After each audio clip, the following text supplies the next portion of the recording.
Gracias porque tú nos permites, Señor amado, Padre Celestial, estar aquí aprendiendo más de ti, Señor. Danos sabiduría, Señor, Padre Celestial, para entender, Señor, cada palabra, cada clase, Señor.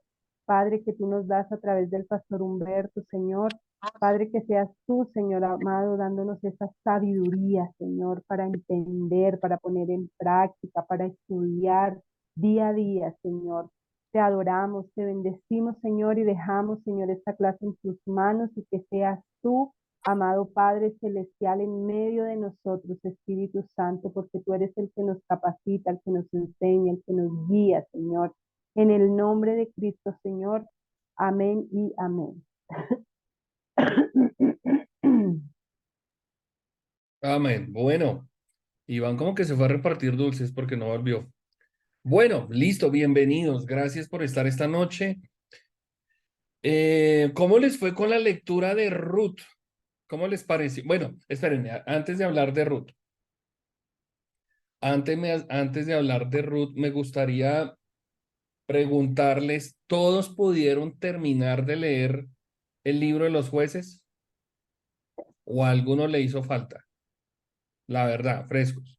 Hace falta. ¿Hace falta? Listo, Porque Yo sí lo leí todo. Yo también lo listo, leí todo. Yo también listo. lo leí Mari, todo. ¿cómo le fue con la lectura?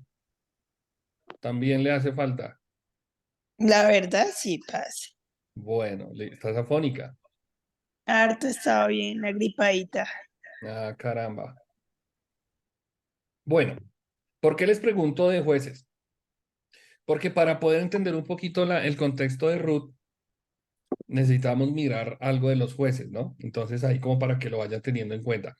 Hace 8 días yo quedé, me corrigen, me hacen el favor, yo quedé enviarles las diapositivas, ¿las entregué, las envié o no las entregué? No las entregué. Ahí está. Bueno, No, Paz, no las envió. listo. Bueno, entonces espérenme a ver si puedo enviárselas de una vez para que puedan, aunque ya está un poquito tarde, pero si de pronto alcanzaran como a echarle una revisada, permítanme un segundito. Creo que es esta. Ah, sí, aquí va. Bueno, espérenme, se los envío. Porque resulta que, ya, ahora sí, ahí va. Ahí les va a llegar a su WhatsApp. Dentro de esas diapositivas, hace 8 días me hizo falta me hizo falta compartirles todo lo que es la división de los jueces, que ¿cuántos jueces dijimos que eran? 11. 13. 14, No, 14, y con Elí Samuel, 12 y Elí Samuel, 14. 12 más los dos que están en el otro lado, 12, ¿listo?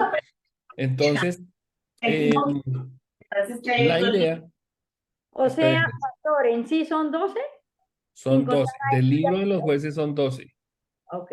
¿listo? Del libro de los jueces son 12. Entonces, a mí me hizo falta mostrarles como, como el recorrido, el bagaje histórico de los 12 jueces. No, por tiempo no lo voy a hacer porque es que siempre es como dispendioso. Son más o menos unas 30 slides, entonces no aguanta mostrarlas todas ahorita. Pero sí como que ustedes lo tengan ahí guardadito en sus apuntes, lo vayan revisando, lo tengan para una futura consulta, que si ustedes les llama la atención la historia, y pues obviamente que mirar un poquito de la historia bíblica es muy chévere porque ahí va entendiendo uno cómo es que se desenvuelve el pueblo de Israel, cuál es el contexto en el que llega Jesús, cuál es la historia por lo menos de por qué una nación que era teocrática se convierte a ser una nación monárquica, una nación que está siempre creyendo en Dios, que está viendo a Dios como su autoridad espiritual, de algún momento a otro cambia el chip y comienzan a pensar en un rey. Entonces, por eso es muy bonito estudiar esta parte de la historia. No me voy a entrar mucho, pero como para terminar un poquito la clase de hace 8 días, les recuerdo, eran 12 jueces. El primer juez fue Otoniel y Otoniel tuvo un trabajo de más o menos 8 años de trabajo, digámoslo así, 8 años en los que surgió Otoniel. El nombre de Otoniel, para que ustedes lo apunten, si lo quieren tener en cuenta para más adelante, Otoniel significa león de Dios, león de Dios. Él era sobrino de Caleb, el compañero de andanzas de Josué. Otoniel fue el sobrino de uno de los dos espías que dio un buen reporte de la tierra prometida. ¿De acuerdo? Algo que surge en el libro de los jueces es que dice que Otoniel era un hombre lleno, perdón, era un hombre lleno del Espíritu Santo. El segundo juez se llamó Ahod y Ahod trabajó durante 18 años. Su trabajo, su periodo de influencia fueron 18 años.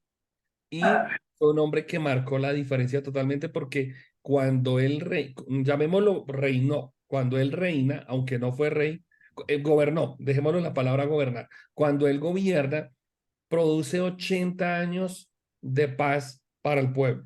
Entonces fue uno de los hombres que más trabajó por la paz y su trabajo se vio de alguna manera recompensado. El tercer juez fue Samgar. Y Samgar, algo que llama la atención es que era un hombre campesino, no era un hombre muy estudiado, no era un hombre así como de un nivel social o cultural alto, sino que era un hombre del pueblo, era un hombre común y corriente. Luego aparece Débora y aparece Barak. Débora es una profetisa que está trabajando o que está haciendo su labor en un momento en el que el pueblo totalmente se vuelve apóstata. Es un tiempo en el que la gente duda de Dios, se aleja de Dios y, y hace su aparición Débora como una mujer profetisa, pero también como juez. Y Barak va muy de la mano esa historia de Débora y de Barak, ustedes lo recuerdan. En la época de Barak le pide a Débora que haga como su acompañamiento, que sean los dos los que trabajen, ¿no? Entonces esa historia habla mucho de esa parte de unidad. Luego de Débora y de Barak aparece Gedeón, que pues para muchos de nosotros Gedeón es como un punto de referencia porque Gedeón es un hombre que es un juez que vuelve, como que le vuelve el corazón al pueblo, como que hace una obra especial, hace una obra diferente, y él es un instrumento de Dios para una transformación en un momento crítico, en un momento difícil. De las cosas que más llaman la atención de Gedeón es que Gedeón destruye un ídolo que su padre construye. ¿Se acuerdan? Gedeón destruye un ídolo que su papá fue el encargado de levantar. ¿Qué más podríamos decir de Gedeón? Es uno de los jueces más nobles, es uno de los jueces que marcó la diferencia en la nación, pero además de que él marca la diferencia por su liderazgo, es un hombre que no confía mucho en sí mismo. Es un hombre que se considera incapaz, pero que Dios de alguna manera le muestra que con su incapacidad, con su dificultad, va a marcar la diferencia. De Gedeón yo tengo un estudio que pues yo lo quería compartir más adelante en algún otro momento, pero me llama mucho la atención es que Gedeón nos muestra, la historia de Gedeón como juez, nos muestra que Dios no llama gente 100% preparada, Dios no llama gente 100% perfecta, sino que Dios llama gente incapaz, que no confía en sí mismo para que aprenda a confiar en Dios y Dios lo capacite.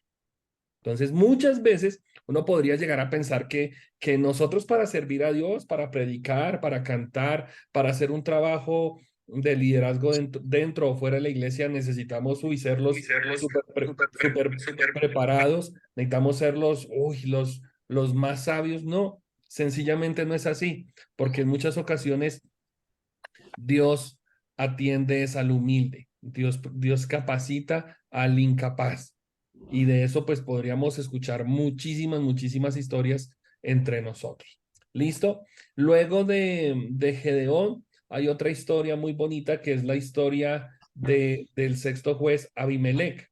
Abimelec es un usurpador. Abimelec, digamos que Abimelec es el hijo de Gedeón, ¿sí? Y él intenta obtener lo que Gedeón no obtuvo. Él intenta, wow, él quiere ser el rey, él quiere ser el chacho, él quiere ser el duro, en medio de una nación que se había alejado otra vez de Dios. Luego aparece Tola, el sexto juez. Luego aparece Jair, el séptimo juez. El octavo juez es Jefté. Y de Jefté, yo quisiera detenerme un poquito porque si ustedes leyeron la historia de Jefté, manito arriba a los que leyeron la historia de Jefté, los que alcanzaron a leer un poquito de Jefté. Eso, muy bien. Bueno, muy poquitos, pero bueno. En la historia de Jefté, uno encuentra algo muy interesante. Voy a bajar aquí mi mano porque yo dije, levante la mano y automáticamente me la levantó el sub.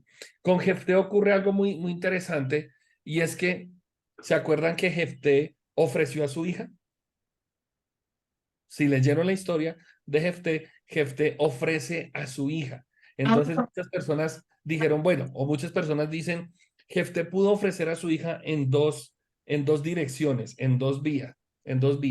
Una, ofrecer se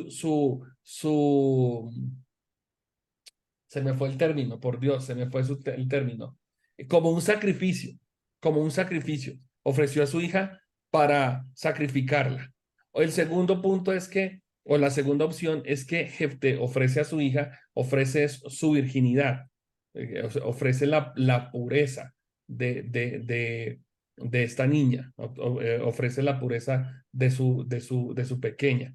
Entonces hay una doble interpretación que uno puede revisar.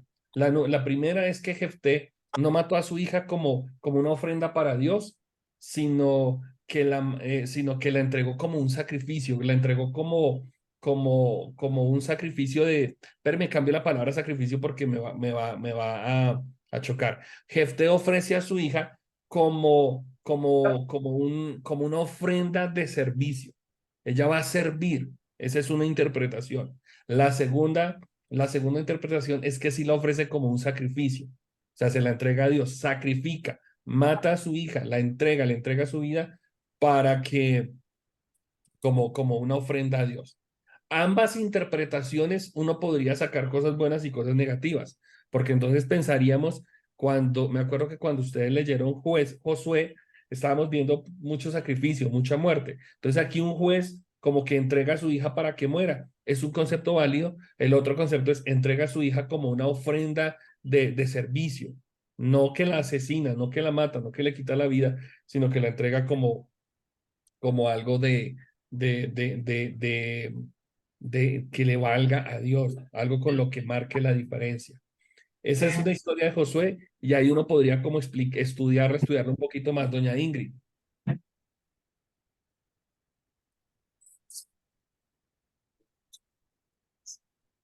Te escuchamos, Ingrid.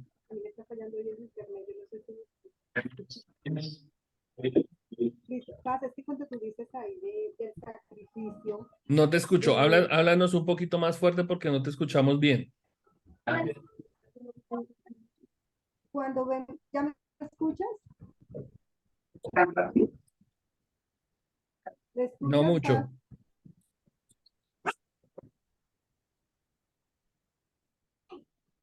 Bueno, es que me está fallando como el internet, pero bueno, no sé si me escucha, es digamos, sobre este sacrificio. Yo entendí, ¿no me escuchas? Discúlpame, no te escucho no te escucho muy bien. Si quieres, revisa el micrófono y ahorita vuelves y levantes la mano, ¿te parece? Porque es que se te escucha muy lejos. Y perdóneme que aquí tengo hoy, estamos entregando dulces y esto está, pero no me entiendes, no estamos entregando, sino que está sonando mucho afuera. Margot, O sea, yo entendí que ella había muerto, o sea, ella no murió, sí, obvio, ella muere. Lo que porque pasa es que se entrega como las dos posturas es que se entrega como una ofrenda, como un sacrificio, como hagamos de cuenta, devolvámonos un poquito en la historia, el caso de Isaac, se ofrece como un sacrificio a Dios. La segunda postura es que se sacrifica, la sacrifican no como una ofrenda, sino como digámoslo, llamémoslo como un acto de guerra, como un acto no directamente para Dios, sino para salir de un problema, por Sí, decirlo porque de él alguna forma. ofreció que si ganaba, lo que yo entendiera, que si él ganaba eso, entonces, y cuando ya llegó entonces la hija y que se fue a una montaña y duró 2 meses por allá con las doncellas y no sé qué. Exactamente. No, lo que uno no podría como definir, porque la Biblia no nos muestra claramente es cuál de las dos interpretaciones o cuál de las dos posturas sea la más correcta. Entonces es ahí como que uno queda como en el tintero, pero hay que estudiarlo muy bien, hay que revisar muy bien ese texto y, y hay que hacerle una correcta aplicación. ¿Listo? Luego de Jefté, ya ahora sí ya volví aquí a la normalidad. Luego de Jefté viene un noveno juez que es Ibzán. Luego de Ibzán, bueno, una característica de Ibzán ahí como para que lo apunten, es solamente historia, no afecta nuestra fe ni nuestros principios, pero Ibzán tuvo 60 hijos, 60, 60 hijos. ¿Se pueden imaginar cómo sería un mercado de Ibzán? 60 hijos, 30 hombres, 30 mujeres. Luego viene Elón, el onceavo juez fue Abdón y el último fue Sansón. Y bueno, de todos los jueces pudiéramos sacar muchas historias, pero es muy extenso. Entonces, por eso yo quería compartirles a ustedes los slides para que leyeran un poquito la historia, para que la revisaran y la pudieran tener ahí a la mano para alguna necesidad especial. ¿Listo? Y vamos ahora sí entonces con Ruth. Ahora sí voy con el libro de Ruth y es aquí donde vamos a entrar entonces precisamente ya en nuestra clase. Entonces me gustaría este libro tan cortico, este libro tan sencillo, tan especial, ¿cuántos de ustedes lo pudieron leer completico, completico el libro de Ruth? Levánteme la manito los que pudieron leer el libro de Ruth.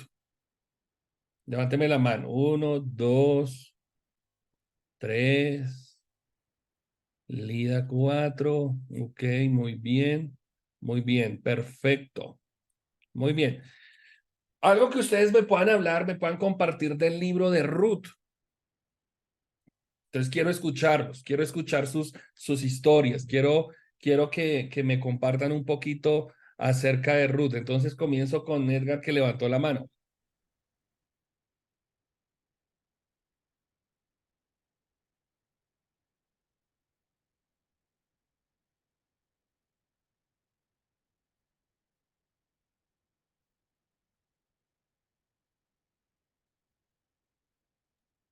Ahora el Ah, micro. ya. Sí, Está como demorado. Pues sí, yo lo que pude entender es que aparentemente es un libro muy sencillo, ¿no? 3 páginas y la historia es como clara y corta, pero sí hay cosas que lo ponen a uno como a pensar ahí en la forma que se dan las cosas, ¿no? En ese tiempo. Pues hay cosas correcto. como decir que el rescate, lo que se trata del rescate, que entonces el hombre adquiere los bienes y se casa señor que se casa con Ruth, supuestamente lo hace para salvar a la suegra de Ruth. Es lo que yo entendí, ¿no? Pero no entiendo, por ejemplo, la parte donde ella la manda y que va y se le acuesta a los pies y si uno lo traslada al tiempo de hoy, pues uno dice, hombre, pues, pero ¿cómo se le ocurrió irse a acostar pero en ese tiempo era algo como normal, como que estaba dentro de lo que se vivía, ¿no? Y pues ahí lo que me llamaba la atención y rescata a uno es en Ruth la lealtad a la suegra y lo trabajadora, que era una mujer bastante trabajadora. Mm. Sí, sí, una Y mujer. al final, pues feliz porque termina casada, ¿no? Mm. Como un premio. Mm. Es lo Sí, que más o menos, lo sí, que yo más o menos. correcto, muy bien. Gracias, Edgar. Sí, es una historia muy bonita. Ahora les voy a compartir algo. Es como una novela rosa, porque es una historia muy romántica, es una historia muy especial. El hecho de ver cómo, primero, cómo cuida a la suegra, cómo permanece con ella, se vuelve a enamorar, vuelve a casarse, es una mujer que trabaja. Son detalles muy particulares, muy bonitos y que, pues sí, o sea, uno dice, pero venga, ¿y por qué se volvió a casar? Bueno, tantas cosas que hay ahí metidas en la historia que son muy bonitas y además de que es un libro muy sencillito como para entender. Vi que levantó la mano Alexa.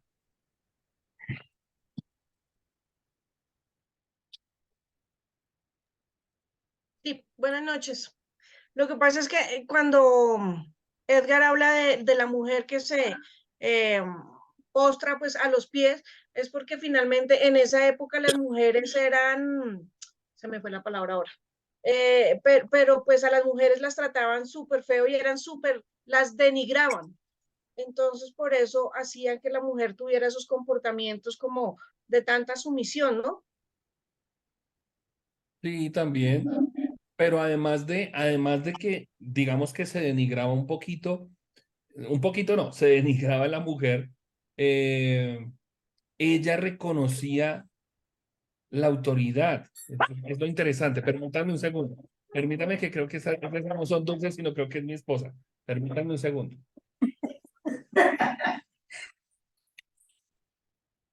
No, son dulces. Es que no ladró, Ah, no ladró. y si son allá, ahorita son acá. ¿Todavía qué? ¿Qué más hay? No, ya, ya lo participantes. ¿No hay más? No, pero tiene así.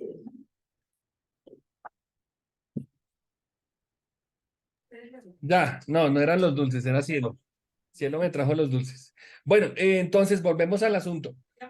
Era digamos que sí, obviamente había como esa denigrar en contra de la mujer como subyugada, pero en Ruth, en Noemí y un poquito en Norfa se ve como esa sujeción y ese respeto que a la postre, que ya después de tanto tiempo, se va a ver una bendición muy bonita. Lida y Margot. Buenas noches. A mí que me llamó la atención de Ruth, tiene muchas cualidades como mencionaban, su lealtad, su valor, su decisión, su firmeza, pero sobre todo como el testimonio de ella como mujer y su labor misionera, porque pues decía que ella era moabita, era una mujer moabita, y lo que veíamos en la clase pasada, pues en esas regiones abundaba la idolatría, abundaba el pecado, la promiscuidad, y pues ella se convierte en una mujer todo lo contrario, una mujer que le dice a Noemí, yo te sigo y voy a seguir tu Dios a donde quiera que vaya. Entonces pues Ujú. muestra cómo esa idolatría de los moabitas pues se corta, por decirlo de alguna manera, en ella. También el tema de su testimonio. Hay una parte donde dice vos que ella es que el pueblo la ve como una mujer virtuosa. Entonces, Sí, realmente me parece que eso es lo admirable de la vida de ella. perfecto, muy bien, súper. Y Margot, cerremos con Margot. Bueno, yo voy a empezar con Noemí. Pues Noemí era una mujer que quedó viuda y porque Elimelech murió y sus dos hijos, o sea, Ruth y Orfa, se habían casado con los hijos de Noemí. Y luego empieza el hambre allá donde ella vivía en Moab, ¿sí? Ujú. Y ella se va para Belén. Y allí pues cuando ella llega muy atribulada, muy amargada, o sea, como sin fe ya, me da la impresión a mí, o sea, como sin fe porque ella, o sea, cuando la vieron allá, los que la conocían no la reconocían del mismo agotamiento que ella llevaba, del mismo sufrimiento que ella tenía. Y ahí fue cuando ella se fue ya sí, se fue a Belén y entonces con sus dos nueras, pero Orfa, o sea, ella de tanto que le insistía a sus nueras porque ella decía que ella ya no podía tener más hijos para darles, o sea, entonces se fue pero Orfa sí se devolvió, o sea, el Sí, propósito de que estaba en Ruth. Y Ruth sí siguió con ella. Por ejemplo, en el capítulo 1:16 o en el anterior, en el 15, ella le dice en el 1:15 le dice que Orfa ya se había devuelto a su tierra y a su Dios, le dice a Ruth que por qué no se devuelve. Pero Ruth dice que no, que ella, donde muera Noemí, ella muere sí. que al Dios que Noemí le sirve, que ella le servirá. O sea, Ujú. tenía una fe inmensa o sea, por Dios, o sea, por seguir a su suegra. O sea, era fiel, o sea, lo que ahora no se ve, porque en ese tiempo había Exactamente. mucha fidelidad, porque ahí nos da la fidelidad también como a Dios, porque ella dijo, él será, a tu Dios será mi Dios, donde tú mueras yo moriré. Entonces fue Y como algo ¿sabes qué muy pasa, Margot? ¿Sabes qué pasa, Margot? Que es muy interesante eso porque es como, para que lo entendamos nosotros, es como un apegarse a una cultura que no era la suya. exacto. Vamos a partir de lo siguiente para cortarte un poquito y adelantarnos ya a la clase porque ya me estás tocando el tema que les quería compartir. Es que Ruth, aquí la historia más interesante está en que Ruth no es hebrea, no es del pueblo de Dios, sino que es una extranjera. Y creo que tanto Margot y no sé si fue Lida o Alexandra o las dos, hablaron de que ella era moabita, era de otro pueblo, de una cultura totalmente extraña, que ahorita vamos a ver un poquito el tema. Pero es ver cómo Dios se vale, si hablábamos ahorita de que Dios se vale de gente imperfecta e incapaz, cómo Dios también se vale de cualquier persona, y no es por hacer exclusión, sino que Dios se vale de cualquier persona para cumplir sus propósitos. Al final de la clase lo vamos a entender un poco más si no terminamos de leer el libro. Si ya lo leyeron todo, ustedes saben en dónde es que radica como el hecho de ver a Ruth ahí metida en esta historia. Acuérdense que nosotros habíamos hablado, no sé si fue en la clase pasada o en la antepasada, que lo que sucedía con el pueblo hebreo, perdón, es que el pueblo hebreo era un poquito machista, ¿no? Y Alexandra ahorita nos lo dijo, era un poquito machista, y ver cómo dentro de la historia sagrada se mete una mujer, segundo, se mete una mujer extranjera en la historia del pueblo hebreo. Wow, es algo totalmente extraño, absurdo, pero también especial de parte de Dios. ¿De acuerdo? Entonces, avancemos un poquito. Yo le decía a Edgar ahora cuando estaba haciendo su participación, Edgar, que este libro es como una novela rosa. Es una novela rosa porque sencillamente contiene, si no la más bella, una de las más bonitas historias de una mujer extranjera, de una nación pagana, de una nación politeísta, que si lo leí, que si miramos, por eso les preguntaba lo del libro de los jueces, que si mirábamos jueces, nos dábamos cuenta que el pueblo estaba en la mala, estaba en la inmunda, alejados de Dios, a su alrededor había gente totalmente extraña, y los moabitas, yo creo que ustedes vieron el mapa, los moabitas estaban por ahí, estaban metidos en la historia, y pues obviamente el pueblo moabita era un pueblo idólatra, era un pueblo perverso, era un pueblo pagano, pero que de alguna manera sale esta mujer para introducirse en la historia del pueblo de Israel, ¿de acuerdo? En el libro de Ruth y en la historia de Ruth encontramos a un Dios que controla los detalles más pequeños de nuestra vida, porque aquí, bueno, pues yo digo pequeño, yo escribí pequeño, pero acuérdense que en esta historia, Dios se vale de la muerte de los dos hijos de Noemí, de Malión y de Kelión, para traer una transformación o una renovación espiritual y una esperanza al pueblo. Un detalle para nosotros no es pequeño, pero la muerte de dos jóvenes, la muerte de dos hijos, la muerte de dos esposos, le abre la puerta a una historia grandísima. Entonces, pareciera como si una muerte no fuera mucho, ¿verdad? Pero la muerte de estos dos muchachos le abre la esperanza a toda una cantidad de gente. Porque acuérdense, piensen en lo siguiente, o pensemos en lo siguiente. Ruth no era hebrea, era moabita, pero a través de ella se expande la salvación para muchísima, muchísima, muchísima gente. Dios se muestra como un Dios que se encarga de detalles pequeños de nuestra vida, pero que también es un Dios redentor y que no hace acepción de personas. Hey, la historia es solamente para los judíos. No, aquí estamos viendo que hay un pueblo por fuera que no es judío, que no es hebreo y que ellos también van a obtener algo. Si no fueron todos los moabitas, por lo menos una mujer moabita marcó la diferencia. ¿De acuerdo? Dios ama a todas las personas y sale al encuentro Dios de la gente. De hecho, que a mí me llama mucho la atención que el libro de Ruth es uno de los dos libros en la Biblia que tiene nombre de mujer. Ruth y Esther. Vamos a mirar, yo creo que alcanzaremos a mirar el libro de Esther al final de este curso. Y ese es el tema principal de este libro. Cómo Dios se encarga de detalles mayúsculos, pero también de detalles pequeños, de detalles minúsculos. Y cómo Dios sale al encuentro para la salvación de todas las personas que crean en Él. Ese es el tema principal. Aquí hay un esbozo así grande, general del libro, un poquito para que ustedes lo puedan ver. Vamos a mirar el autor y la fecha del escrito, un contexto moral, un contexto político y el contexto religioso.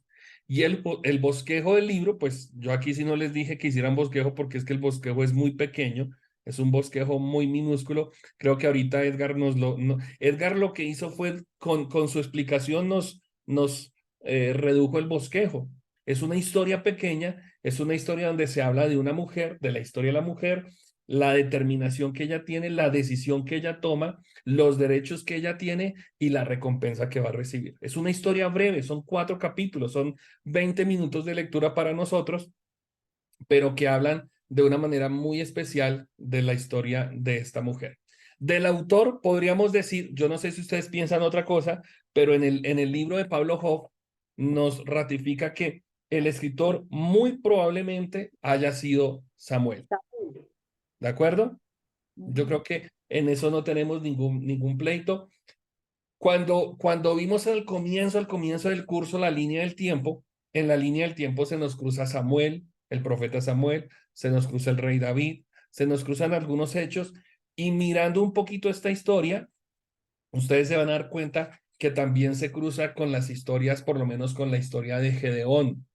Cuando Gedeón dice que que se pasó un periodo de hambre, pues ese periodo de hambre es el que el libro de Ruth describe cuando Ruth llega a trabajar a buscarle chamba allá buscar trabajo en la finca de Booz. ¿Estamos de acuerdo? Entonces, también se menciona el rey David, ¿verdad? Entonces, uno podría decir, número 1, fue escrito el libro por el profeta Samuel y número 2, fue escrito más o menos a finales del año 1011 o 971 después de Cristo. ¿De acuerdo? ¿Cuál es el propósito del libro? Antes de Cristo. Muy bien, a ver si están recogiendo dulces. Antes de Cristo. ¿Listo? ¿Cuál es el propósito del libro? El propósito del libro nos da un puente, nos muestra un puente entre la historia de los jueces y la época del mismo Samuel y del rey David. Y presenta un cuadro sobre la historia de algunas personas muy interesantes como son la misma Ruth, el mismo Booz y aún la suegra de Ruth, Noemí. Estos tres personajes marcan la historia. Estos tres personajes son importantes dentro de la vida, dentro de la cultura de los judíos, ¿sí? Y ya pues nosotros estamos describiendo también un poquito el papel tan interesante de Ruth para el contexto del judaísmo. Número uno, este libro nos demuestra la bondad y la fidelidad de Dios con su nación, con su pueblo Israel. Acabamos de pasar la historia de los jueces, donde todo el mundo hacía lo que quería, ¿verdad? Porque ese fue el concepto que aprendimos del libro de los jueces, pero Dios está interesado todavía en su pueblo. Aunque el pueblo está como, se está desprendiendo de la teocracia, se está desprendiendo de la dependencia de Dios para buscar el reinado de los reyes, Dios sigue siendo fiel con su pueblo. ¿Listo? Un segundo propósito del libro de Ruth es también revelar cómo los designios de Dios son poderosos. Los planes de Dios superan nuestros propios planes. Dios tiene un plan, Dios tiene un deseo, Dios es el arquitecto de toda la humanidad y sus planes se cumplen a pesar de la vida cotidiana del ser humano. Nosotros tomamos decisiones a diario y muchas veces pareciera que las decisiones que nosotros tomamos pueden alterar el plan de Dios, pero los planes de Dios son inalterables. Pareciera que nuestras decisiones la embarran a diario, pero Dios está al control de todo. Y eso nos demuestra la providencia, los designios de Dios. Y número tres, lo que estaba diciendo Lida, que está escrito en el libro de Pablo Hoff, es cómo Ruth sale de su territorio, sale de su parentela, se instala dentro de una nueva cultura y, y traza como un plan de salvación, traza como un plan misional, un plan de cambio para una cultura completa. No que los moabitas se hayan convertido al judaísmo, sino que ella es un foco de referencia. Ella se convierte en un foco de referencia para muchas personas. El tema general de este libro es la recompensa de la fidelidad de una mujer extranjera. Cómo Dios recompensa la fidelidad de una mujer extranjera. Y el versículo clave es el capítulo número 1, versículos 16 y 17, que ahorita nos lo estaba parafraseando Margot. ¿Se acuerdan? Cuando Ruth le dice a su suegra, yo me voy con usted, su Dios será mi Dios. Mejor dicho, yo con usted, como dijo el muñequito de Toy Story, con usted hasta el infinito y más allá. Pero como esto no se trata del libro de Toy Story, sino del libro del Ruth, el libro de Ruth, perdón, ¿qué dice? Alguien que me lea esos dos versículos, el versículo 16 y el versículo 17 rápidamente. Yo lo leo, pastor, dice. Listo, Margot, ¿qué dice? Respondió Ruth, no me ruegues que te deje ni me aparte de ti, porque a donde quiera que tú fueres, iré yo, y donde quiera que vivieres, viviré. Tu pueblo será mi pueblo y tu Dios mi Dios. Donde tú murieres, moriré yo, y allí seré sepultada. Así que me haga Jehová y aún me añada, una muerte hará separación entre nosotras dos. Muy bien. Ese es el versículo clave. Entonces vamos a mirar ya aquí rápidamente en la pantalla, vamos a mirar un poquito lo que es el contexto moral. Número uno, el contexto moral de este libro. El pueblo de Dios básicamente se había mezclado en matrimonios mixtos, en matrimonios entre judíos y pueblos y naciones paganas, ¿sí? Ese era el contexto moral. La degradación del ser humano, la degradación de la nación llegó a extremos muy graves. Ahí están escritos en el capítulo 21 del libro de Jueces, cómo el pueblo hacía lo que quería, cómo hubo una mezcla, cómo hubo todo ese tema ahí bien complicado entre ellos, ¿de acuerdo? La degradación llegó a ese punto tanto que No se le- Dios quiso exterminar bajo un juicio al pueblo, ¿de acuerdo? El contexto político es que Israel ya estaba dividida en 12 tribus. El pueblo estaba dividido en 12 tribus, no había un rey, no había una capital de ningún imperio, de ningún gobierno, porque pues no existía esa figura todavía. ¿Eso qué llevaba? A que como se estaba desprendiendo el pueblo del concepto del gobierno de Dios, entonces ahí es donde entendemos, como dice en el libro de Jueces, que cada uno hacía lo que bien le parecía. La nación la nación se estaba, digamos que en ese sentido se estaba corrompiendo, en ese sentido la nación estaba sencillamente apartada de la voluntad de Dios. Y las palabras claves que resumen la historia de ese pueblo en esta época es la rebelión, el castigo, el arrepentimiento y la restauración. Acuérdense que nosotros hablamos hace 8 días de que eso era un ciclo, una secuencia ahí que estaba repitiendo el pueblo tiempo tras tiempo. Y el contexto religioso, debido a las mujeres de otros pueblos, cayeron en idolatría adorando a los dioses de esos pueblos. Los judíos comenzaron a ver mujeres de otros pueblos, se formaron esos matrimonios mixtos, se fue perdiendo la cultura, se fue perdiendo esa parte de Dios y ahí viene un entorno de desobediencia a Dios. Cuando comienza el pueblo a mezclarse su parte religiosa, su parte de devoción con otro tipo de cultura, ahí el pueblo comienza a abandonar los principios de Dios. ¿De acuerdo? Eh, en Silo había un lugar de adoración, pero habían otros puntos de adoración, habían otros sitios de consagración a dioses paganos. Entonces ya la misma nación de Israel se había convertido como en una nación que le estaba albergando culto a otro tipo de religiones. Esos son los tres contextos que quería mostrarles. El contexto moral, el contexto político y el contexto religioso. Es decir, la nación no estaba en su mejor momento. La nación no estaba viviendo un tiempo de separación de Dios. Ahí es donde vamos a entender cuando lleguemos a hablar un poquitico el libro de las crónicas y el libro de los reyes, vamos a entender por qué entonces el pueblo decidió asumir la figura de un gobierno monárquico, alejándose totalmente de Dios. Ruth es una mujer, ya ustedes lo dijeron, es una mujer moabita, y los moabitas eran los hijos de Lot, el sobrino de Moisés, con sus hijas. Perdón, con sus hijas no, con la mayor, con la hija mayor. Es decir, que mire desde dónde comienza la degradación, ¿no? Lot se acuesta con sus hijas, eso es incesto.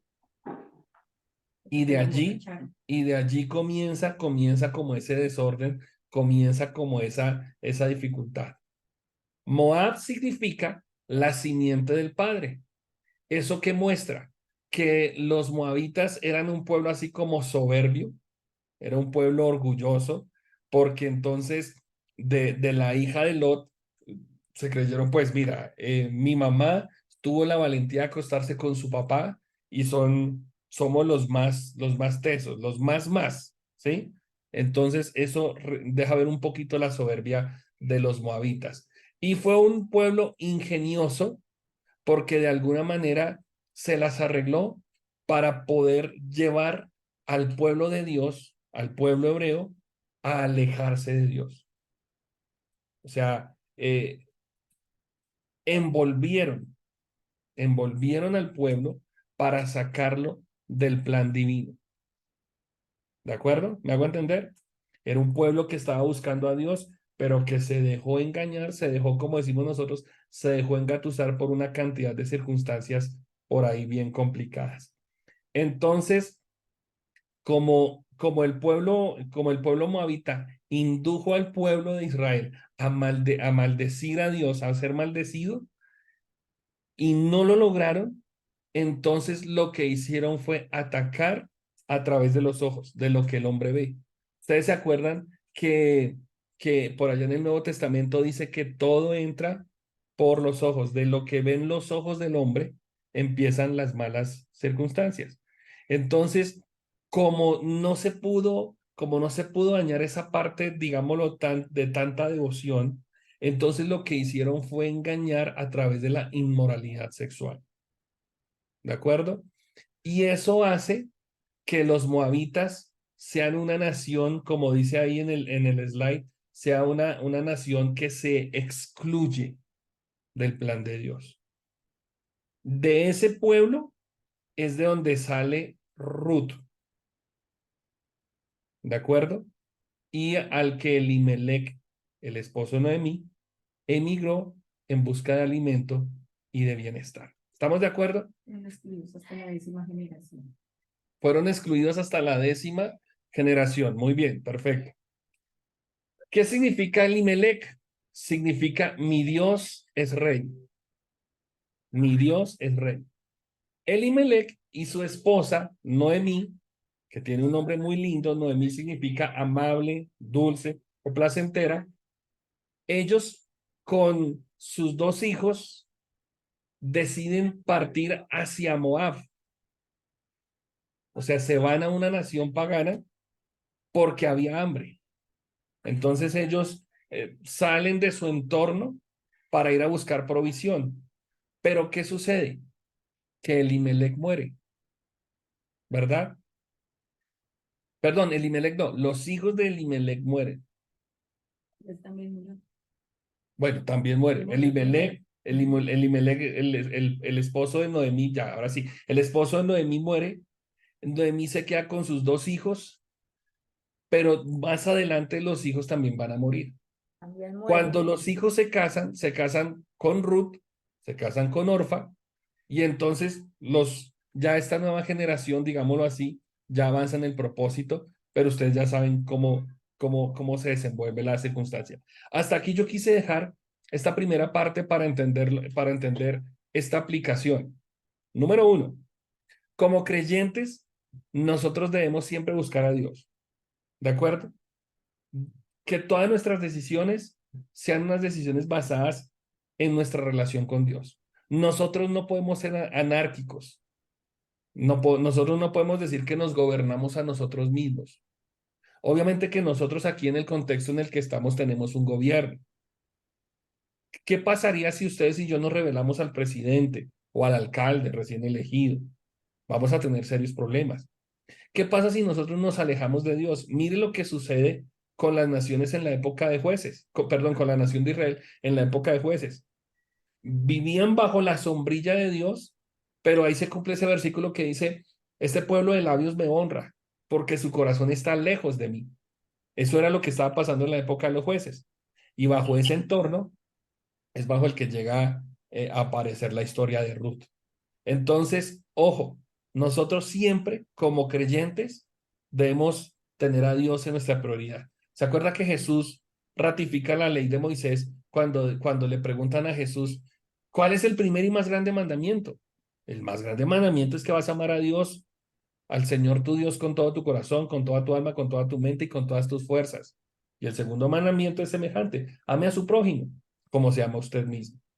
Los ciclos de Dios siempre van a traer vida. Los planes de Dios traen vida. ¿Se acuerdan que hay un texto que dice que los pensamientos de Dios no son pensamientos de mal, sino que son pensamientos de bien?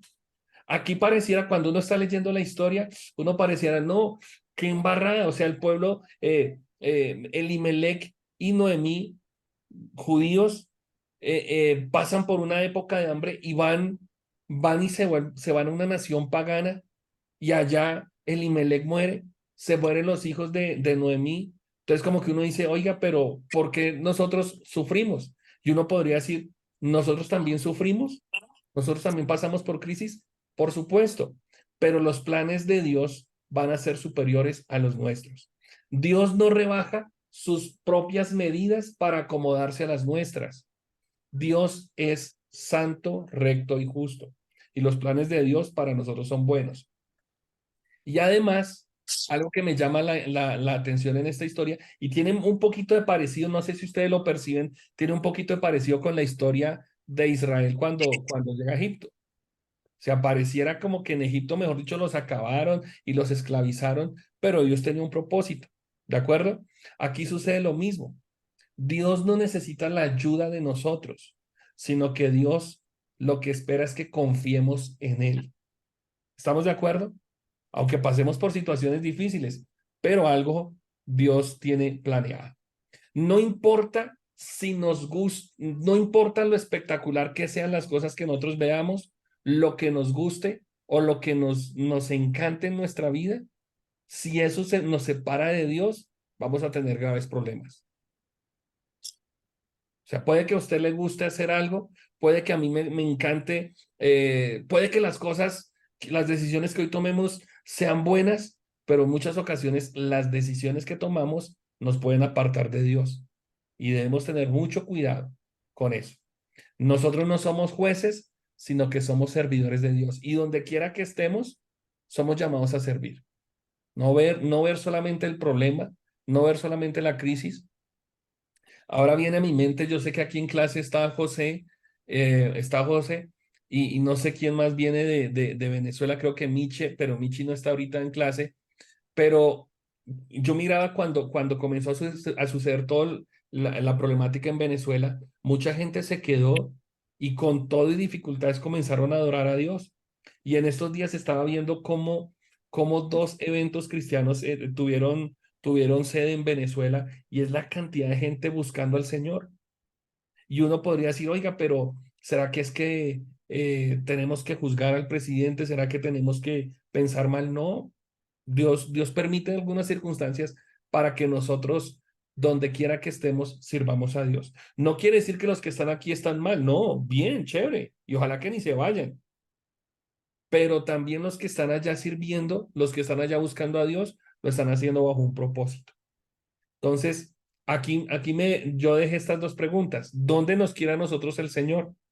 Si usted está en esta iglesia, si usted se está preparando, si usted está alimentándose espiritualmente, bíblicamente, es porque Dios tiene un propósito.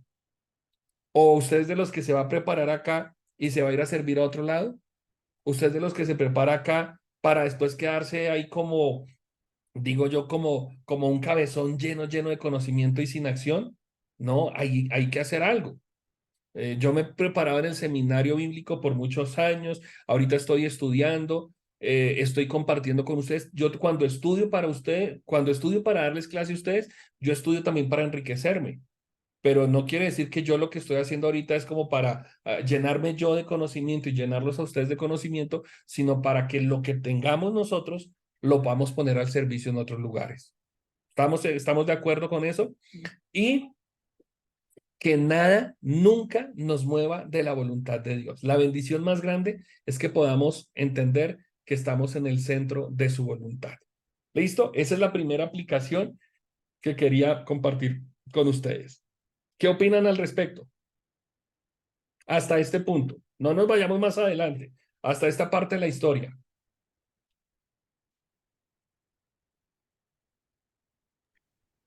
Como Y la dijo, de señor. una pregunta es, o sea, ¿qué certificaría que no es una ficción, sino es una historia real? Ah, ok. Bien. Muy sencillo. Aunque este es el punto final, Edgar, pero listo. Usted me la lanza de una y de una se la va a contestar. Por allá en el Evangelio de Mateo, si ustedes quieren mirar ahí en su Biblia, ese es el punto final, pero listo, Edgar, hagámosle. En Mateo, en el capítulo número 1, está la genealogía, el orden, digamos, cronológico, no, el orden genealógico de la descendencia de Jesús. Entonces, cuando ustedes miran en Mateo capítulo 1, yo estoy leyendo aquí la versión Reina Valera, dice, en el versículo número 1, dice, tabla genealógica de Jesucristo, hijo de David, hijo de Abraham, y comienza ahí a mencionar una cantidad de nombres, Edgar. Comienza a mencionar varios nombres hasta cuando llegamos por allá al versículo 5. Entonces, en el versículo 5 dice, Salmón, padre de Booz, cuya madre fue Rahab. Rahab es una prostituta que ahorita vamos a hablar de ella. Booz, papá de Obed, cuya madre fue Ruth. Ruth, la que estamos leyendo. Y es muy interesante. Yo sí decía que es la descendencia, o sea, de David. O Claro, sea, exactamente. Espérame un tantico. Porque Obed engendró a Isaí y Isaí a David. Exacto, es eso. o sea, el Entonces, hijo de Ruth es el abuelo de David. perfectamente, muy bien. Cogió la idea, don Edgar. Ahí está. Entonces, mire que para entender un poquito más esta historia, Booz y Rahab no eran judías, pero son las únicas no judías y las únicas mujeres que están dentro de la genealogía de Jesús. Entonces, es real la historia y además de ser real, Dios les dio el privilegio a ellas de estar incluidas en un plan. Ruth la vio difícil, por supuesto, y lo vamos a ver en esta segunda parte. Ruth la vio muy difícil, pero aún con todo y eso, Dios la recompensó. Alexa,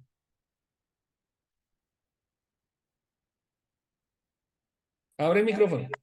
Es que lo dice, digamos, al final de Ruth, lo dice. El primer hijo de Ruth se llamó Obed, o sea, nieto de Noemí, y él creció y fue el padre de Jesé y el abuelo de David. Esa lista de los descendientes de Fares, Esrón, Ram, Aminabad, Nazón, Salmón, Booz, Obed, Jesé y David. Correctamente. Perfecto. Entonces, mire, Samuel lo escribe en Ruth y Mateo lo escribe en su carta, en su evangelio, y nos lo ratifica a nosotros. Entonces ahí está lo especial de esta parte. ¿Listo? Avanzo para que vayamos al descanso porque ya se nos fue la primera tanda. Luego, esta es la segunda parte del bosquejo. Luego en la determinación de Ruth, luego que Noemí enviuda y que sus 3 hijos y sus 2 hijos se casan, ellos mueren y quedan no 2 mujeres viudas, sino quedan 3 viudas. Uno diría, no, qué mar de lágrimas, qué aburrido estar en una reunión con 3 viudas, llore, pero la están pasando difícil, pero ahí es donde nace la historia. Hasta ahora estamos entrando en esta historia.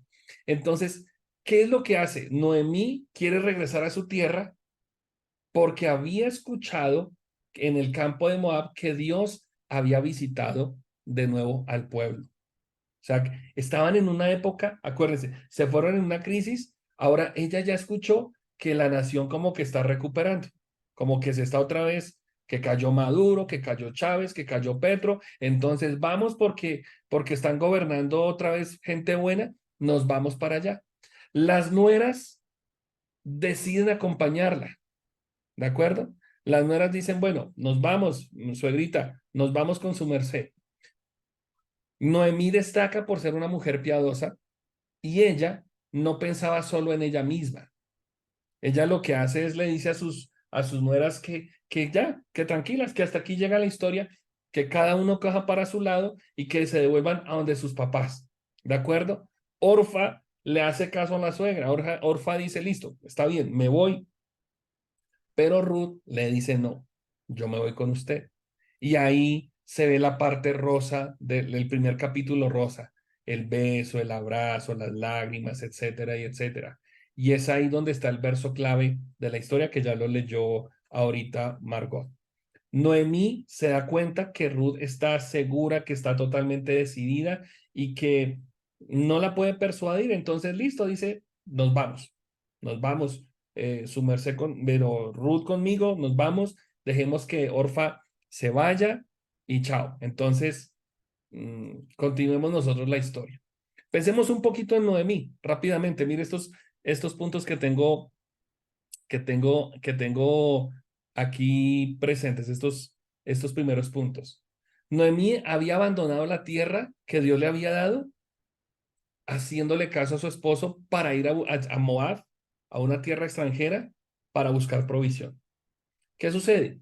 Que allá no encuentra nada, sino que encuentra tristeza, porque no solamente muere su esposo, sino que mueren sus hijos.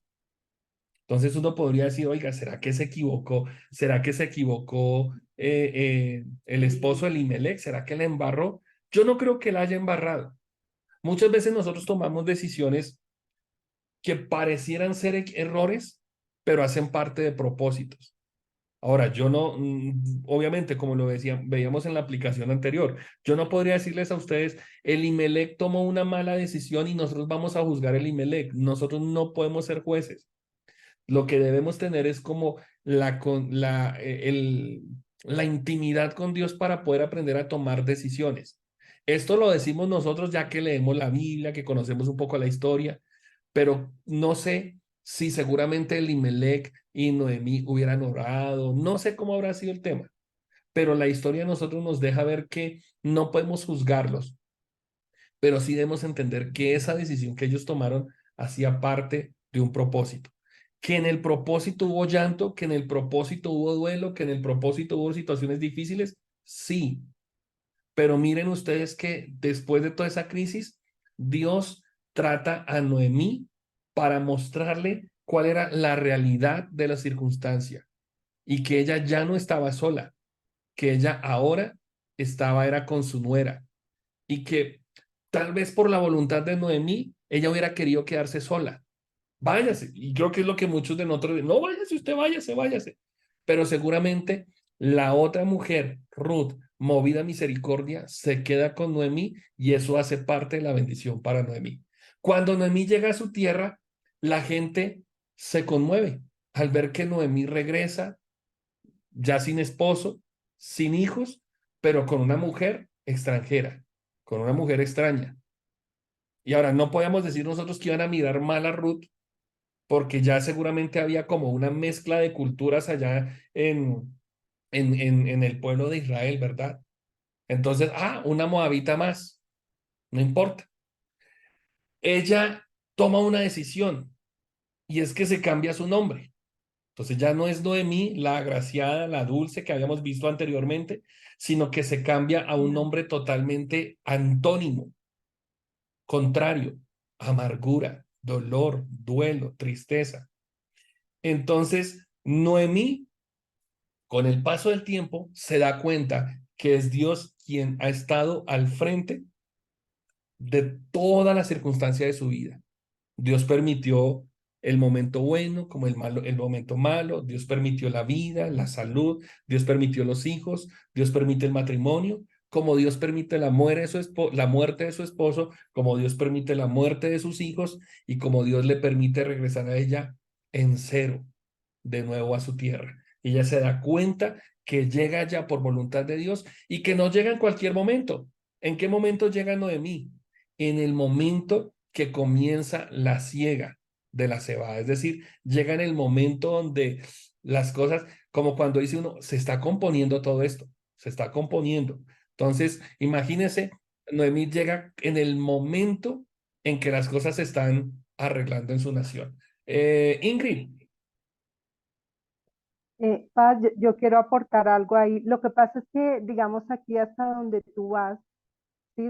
Digamos, del bosquejo, podemos ver, o sea, se puede aplicar, o yo lo entiendo así, ¿no? Porque pues obviamente el Espíritu Santo nos revela la palabra, bueno, de acuerdo a nuestra situación, de acuerdo a nuestra fe, bueno, a todos nos habla de diferentes formas, pero de pronto cuando tú dices que nosotros no somos jueces, ¿sí?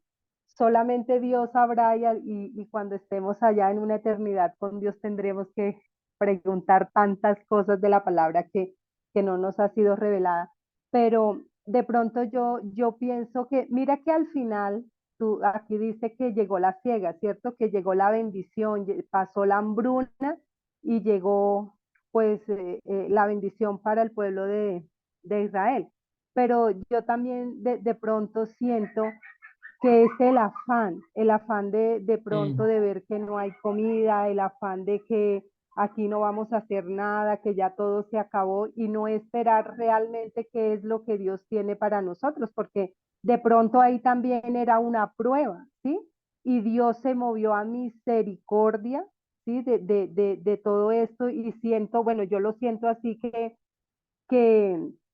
que hubo una consecuencia, aparte que había un propósito, pero pues hubo una consecuencia para Noemí, porque yo pienso que de pronto no fue Elimelech quien dijo vámonos, sino Noemí, ¿no? Porque ella fue, al final, ella fue la que soportó la carga de quedar viuda, de no tener sus dos hijos, de volverse de pronto, como ella dice, amargada, volvió a la tierra que de pronto le dio todo, le dio su esposo, le dio un hogar y volvió sin nada.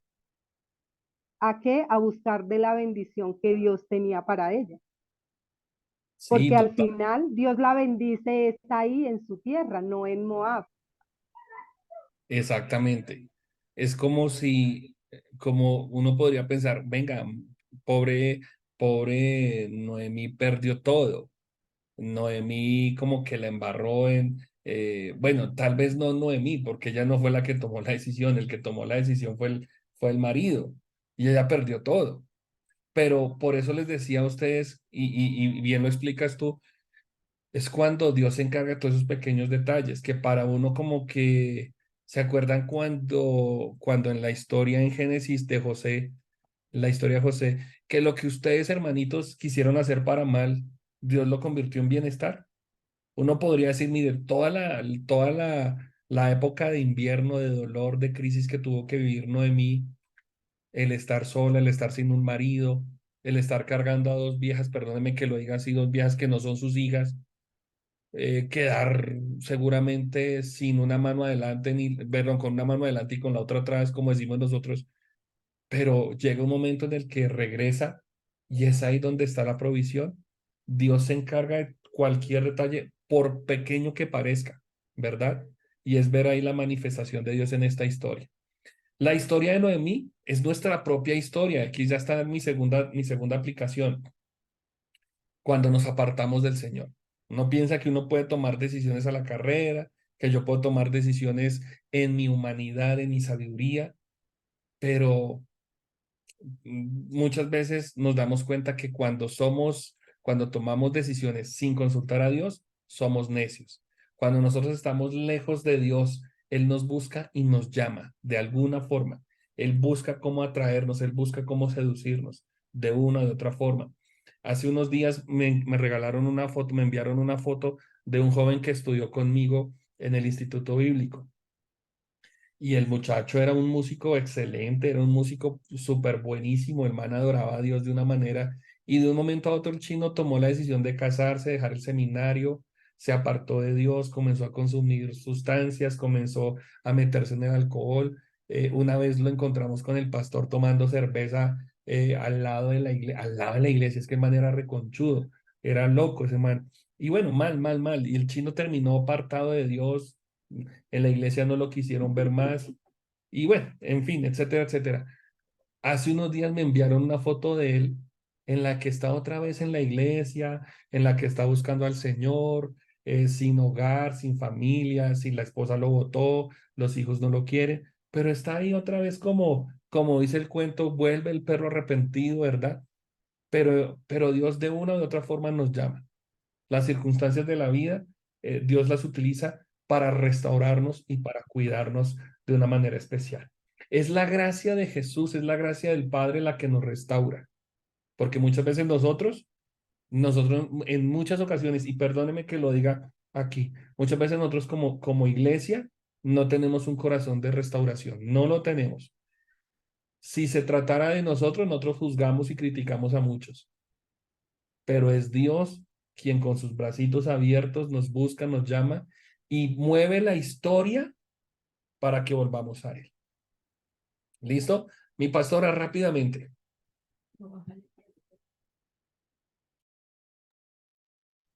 Bueno, pues como estamos mirando la aplicación personal, yo veo hasta aquí de lo que hemos hablado es que nuestra vida está llena de decisiones y esas decisiones debemos siempre tomarlas de la mano de Dios. Elimelech tuvo que tomar una decisión y él tomó una decisión. Bueno, muchos dicen que no la tomó bajo la bendición de Dios por todo lo que vino, porque él murió, porque murieron sus hijos, pero bueno, hay otros que tienen otra posición y dicen que no necesariamente fue así. Pero Ruth también tuvo que tomar una decisión. Miren que Noemí, no, ella no se quedó, o sea, sí, le fue mal, sí, perdió a su esposo, perdió a sus dos hijos, pero aún así ella tuvo que tomar una decisión. Y esa decisión, ¿saben qué? Era volver a Belén y es volver a la casa del pan, es volver a la fuente de bendición, es volver como cuando decimos a los brazos de papá. Puede que tú y yo caigamos una, dos, tres veces, pero que nos levantemos y podamos decir, vuelvo a los brazos de papá Dios. Y Elimelech tomó una decisión, Noemí tomó una decisión, pero Ruth también tomó otra decisión. Y en esa decisión, Ruth decidió no como tomar decisiones a su propio parecer, sino dejó guiarse por su suegra, ¿sí? Eh, que fue la que la instruyó, la que le dijo, mire, haz esto de esta manera, ve y trabajas así. Y si yo lo aplico o lo llevo al plano personal, es qué tipo de decisiones estamos tomando nosotros. Miren, hasta la decisión más pequeña. Hoy voy a hacer esto, hoy cojo este bus, hoy cojo un carro, y entonces hay gente que dice, no, eso es fanatismo, y eso no es fanatismo, eso es aprender a tener en cuenta a Dios para absolutamente todo, en lo que yo voy a comer, en cómo yo me voy a vestir, porque puede que la forma en que yo me vista le agrade o no le agrade a Dios, en lo que yo voy a hablar. Y entonces, cuando nosotros decidimos en todas las decisiones que nosotros tomemos tener en cuenta a Dios, muy seguramente lo que viene para nosotros es proyección, es vida. Miremos cómo a Noemí dejó de ser Mara, dejó de ser una mujer amargada, una mujer aburrida, y de esa manera la quiso rotular el enemigo. De esa manera la quiso desdibujar el enemigo, pero el Señor siempre viene y nos quita las mentiras que Satanás implanta en nuestro corazón y nos implanta la verdad de él. Ahí mi esposa acaba de decir algo que me llama mucho la atención y es un buen argumento para utilizar en nuestra vida cotidiana y aún en nuestras prédicas. Noemí vuelve con Ruth a Belén. Belén significa la casa del pan, el lugar de la provisión. Cuando nosotros buscamos al Señor, bueno, la Biblia dice que nosotros no lo buscamos a Él, sino que Él fue el que nos buscó a nosotros primero, pero que cuando le rendimos a Él nuestro corazón, entramos a un Belén espiritual, entramos a una casa de provisión. El establecerse en una iglesia local, nosotros siempre lo hemos dicho que la iglesia es como un Belén, es como una casa donde hay pan, donde hay alimento. Qué triste cuando muchas veces nosotros menospreciamos la iglesia, cuando menospreciamos un ministerio, porque Dios a través de ese ministerio o a través de la iglesia local donde Él nos planta, nos pone en una casa donde hay pan, donde hay alimento. Entonces eso es bonito. Miremos lo de Orfa, son 3 slides y nos vamos a descansar para entrar ahorita en 5 minutos a la última parte. ¿Les parece? Orfa, pensemos en Orfa porque resulta que Orfa era otra nuera de Noemí, pero bueno, aquí yo coloqué 2 cositas. Número uno, que el trato que había tenido Noemí con Orfa y con Ruth era el mismo, o sea, no había predilección, no había nada diferente, no, que yo la quiero más a usted porque ustedes, no, las quería igual.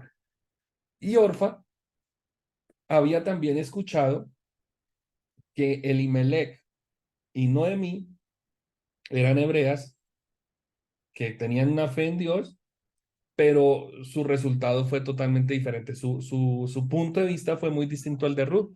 Y entonces también está la decisión de la invitación de la suegra. Váyanse ustedes dos. Ruth se queda con Noemí, mientras que Orfa dijo, no, yo prefiero irme a mi antigua vida. Yo con usted no tengo futuro, yo por allá no me voy, yo mejor me quedo acá. Y entonces Orfa decide aceptar el consejo de Noemí, que fue el de quedarse o de volver a su vida pasada. Segundo, pasamos aquí. Ay, perdón. Ah, eran solamente estas dos. Ah, era solamente esta. Ah, sí, era solamente esta. Entonces, la aplicación de Orfa, mejor, ya nos vamos a descansar. La aplicación de Orfa es que esa historia nos recuerda a aquellos que tienen apariencia de piedad, pero que a la menor oportunidad o adversidad se alejan de Dios. O sea, con Ruth, uno dice, bueno, Ruth se fue y le siguió el camino a Noemí, y a donde se fue Ruth y Noemí encontraron bendición. En cambio, Orfa se alejó de la voluntad de la suegra, se aleja de la voluntad de Dios, y así nos puede pasar a muchos de nosotros. Nos alejamos del plan de Dios.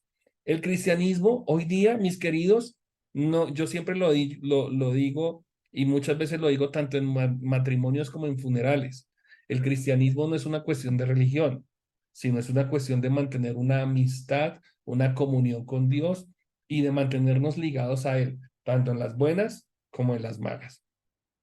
Y a Orfa lo que le faltó fue fe. A Orfa lo que le falló fue la fe, porque ella amaba a la suegra, por supuesto, pero eso no fue suficiente. Eso no la aferró a su suegra, como si la aferró a doña Ruth. ¿Listo? Son las 8:24. Entonces nos vemos a las 8:32 para que podamos tomarnos un cafecito, y terminamos con la segunda mitad de esta charla. ¿Les parece? 8:32. Vayan y tómense alguito. Chupen dulces, Edgar y Mari, que ustedes han repartido hartos dulces.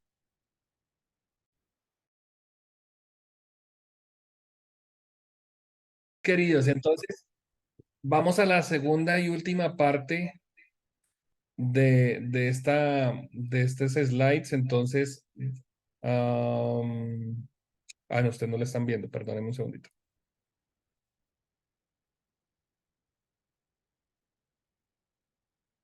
Listo, ahora sí. Ahora hablemos de Ruth. Vamos a cerrar esta parte hablando de Ruth. Y en cuanto a Ruth, podríamos decir dos cosas. Lo primero es que hay dos libros en el Antiguo Testamento, o más bien dos libros sí, en el Antiguo Testamento y en toda la Biblia, dos libros que llevan el nombre de una mujer. Ruth, que habla de una gentil casada con un judío. A ver, ¿por qué gentil? Porque si ustedes miran, si ustedes y yo miramos la Biblia como tal habla de dos grupos de personas: los judíos, que son todos los de Israel, judíos. Todos los que son judíos son gente que nace en Israel, circuncidados, bueno, etcétera, etcétera. En el Antiguo Testamento y en el Nuevo Testamento, todos los que nacen en Israel. Y los gentiles son todos aquellos que no nacieron en Israel. Ruth nació en Moab, entonces Moab no es Israel. Entonces Ruth es una mujer gentil, como por ejemplo Pablo, el apóstol Pablo. No, Pablo era judío, Pablo era judío.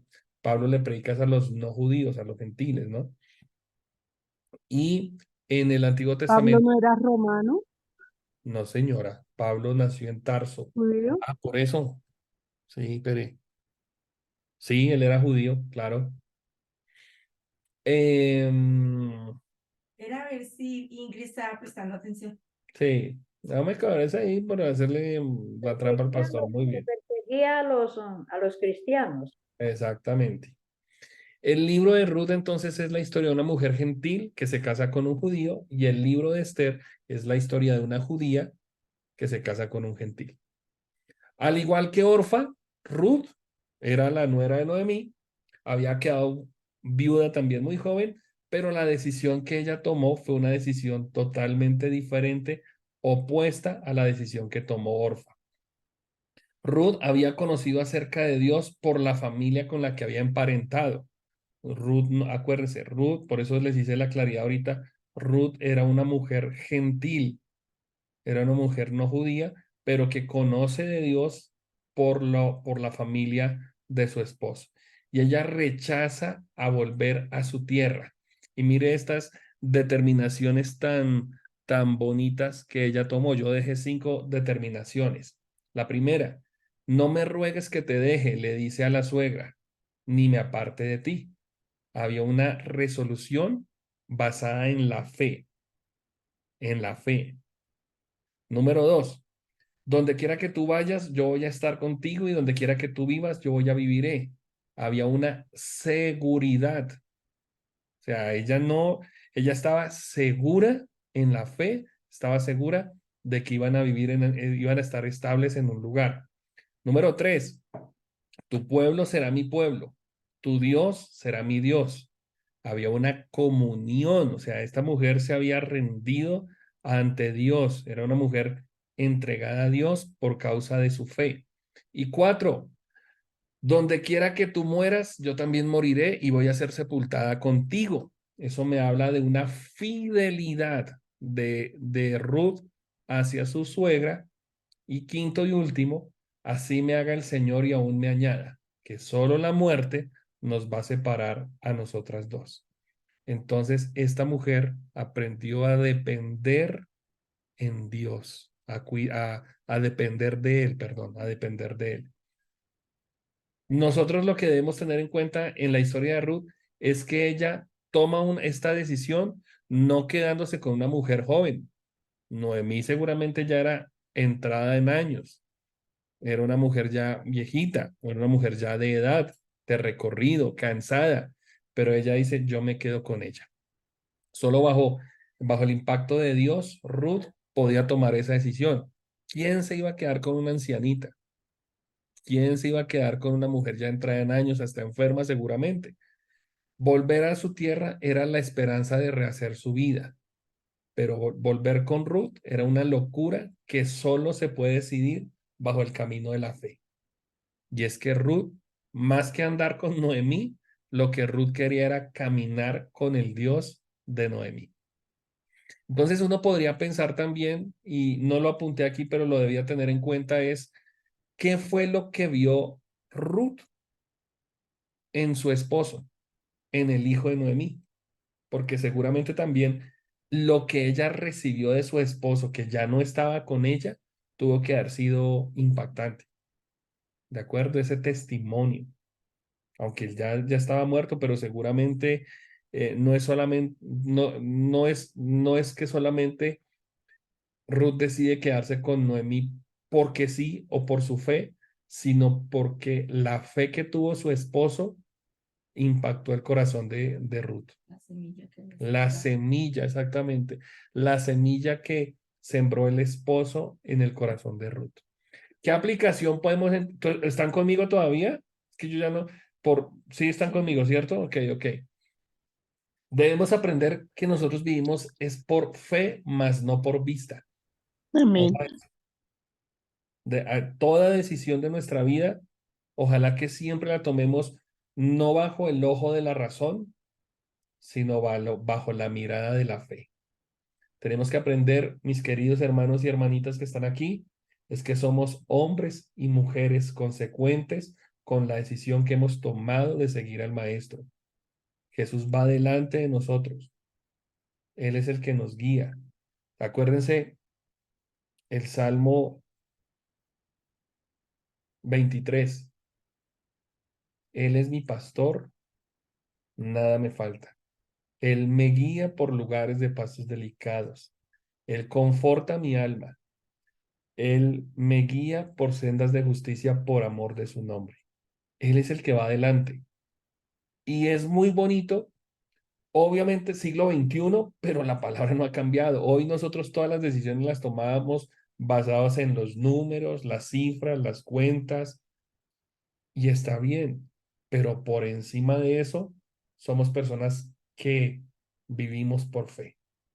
Y debemos, ojo con este punto, me gustó mucho, debemos amar al pueblo de Dios sin hacer diferencias por parentesco, por condición social o por rosca. Nos amamos, somos una familia en Dios, dice el coro, y nos amamos. Y debemos estar dispuestos a sufrir con y por el Señor. Que eso es lo que estaba viviendo la señora Ruth. Ingrid Leonor, cuénteme. No, Paz, lo que pasa es que de pronto también cuando tú dices que debemos de vivir por fe y Ruth lo hizo, pues también si nos vamos de pronto a la historia de la mujer cananea, ella también, cuando se acercó a Jesús, le dijo que aún las migajas, sí, algo así, Ujú, entonces también vivía por fe. Es algo así como una comparación con Ruth. totalmente. Y miren que también nos puede pasar a muchos de nosotros, y es que por causa de uno ser cristiano, la gente lo puede rechazar. Por causa de ser cristiano, nos van a mirar mal en la familia. Yo me acuerdo que, bueno, pues yo no lo viví, pues que yo sepa, yo no lo viví o no escuché que mi familia me haya hecho el feo, pero sí ya comenzaron a existir cosas de que no lo invitamos porque no toma cerveza, no lo invitamos porque él no viene, pero hoy día me sorprendo que muchas no, tampoco, digamos, tampoco vamos a exagerar que toda la familia está pendiente de uno, pero hay familiares, hay amigos de colegio, hay personas que todavía que aún ahora nos buscan para pedirnos oración, gente que nos está llamando y que ve algo distinto. Entonces puede que el ser cristiano para muchos puede ser motivo de rechazo, ya no me llaman, ya no me buscan, ya no, pero estamos confiando en Dios y Él es el que está al frente de todas las circunstancias y lo que tú estás diciendo también, ¿no? Obviamente es saber que cuando nosotros seguimos a Dios, Él trae una recompensa, pero ojo, nosotros necesitamos entender esto. Cuando servimos al Señor, cuando lo seguimos a Él, también debemos estar dispuestos al sufrimiento. O sea, por alguna razón vamos a sufrir. En algún momento, en algún, en alguna oportunidad vamos a tener que pasar por un momento de crisis. La historia de Ruth, rápido avancemos, nos muestra a un Dios de amor, nos muestra un Dios redentor y un Dios que no es exclusivista o que es solamente de estratos altos. No, no, no. Es un Dios que ama a todas las personas y que Él sale a su encuentro para otorgar salvación. Ahí era donde nos adelantamos con Edgar, pero esto es muy interesante. En la genealogía de Jesús hay tres mujeres. Y si alguno de ustedes me hace el favor, me revisa en el Evangelio de Mateo donde aparece Betsabé, les agradezco. Pero hay tres mujeres en la genealogía o en la descendencia de Jesús. Número uno, Rahab, que fue una prostituta cananea, que fue la que protegió la vida de Josué y Caleb, acuérdense. Número dos, Ruth, la que estamos mencionando en este libro. Y número tres, Betsabé, que es la mujer de Urías, un soldado que David, de una manera inapropiada, se junta a ella, pero esta mujer está incluida en el plan de salvación. ¿De acuerdo?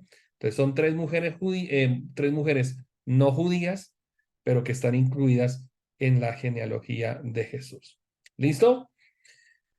Ya nosotros tenemos a Ruth y a Noemí de nuevo en la tierra de Belén. Allá las reciben y ahí es donde vemos esta palabra que me gusta mucho, la providencia de Dios. ¿Por qué? Porque a pesar del pasado, a pesar de las decisiones que los llevaron a salir, a pesar de todo lo que ellas dejan atrás, vuelven a su terreno, no, llegan a Belén y allí comienza un plan diferente para las vidas de ellas. Lo que leímos en el primer capítulo y en el segundo capítulo de Ruth es una historia triste, es como una historia de Corintellado, como una historia dolorosa, pero entonces aquí es donde la providencia de Dios, el cuidado de Dios se comienza a manifestar en los pequeños, valga la redundancia, en los pequeños grandes detalles de la vida de Ruth. Ella siempre es una mujer humilde, es una mujer considerada, pero que de alguna manera le pide permiso. A mí me llamó mucho la atención que Ruth le pide permiso a la suegra para ir a trabajar. ¿Mm? Le dice, bueno, si usted me da permiso, yo voy a ir a trabajar. Y Ruth nunca duda, no se replantea, no se pone a pensar, ¿será que mejor me devuelvo para Moab? ¿Será que me voy? ¿Me busco otro marido? ¿Comienzo a buscar por Face a ver qué encuentro? No, ella es directo a trabajar, a ver cómo Dios está proveyendo.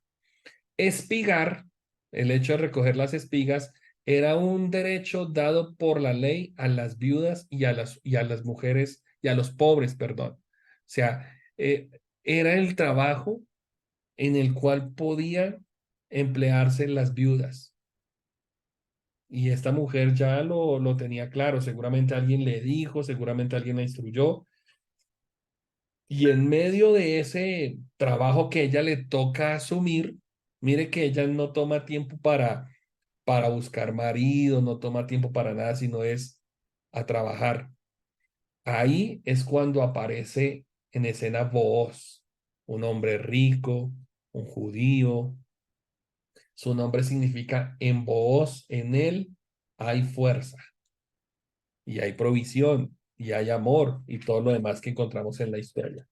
Booz se sorprende cuando ve a una mujer joven, viuda y extranjera trabajando en su campo. Mire esas tres características de Ruth.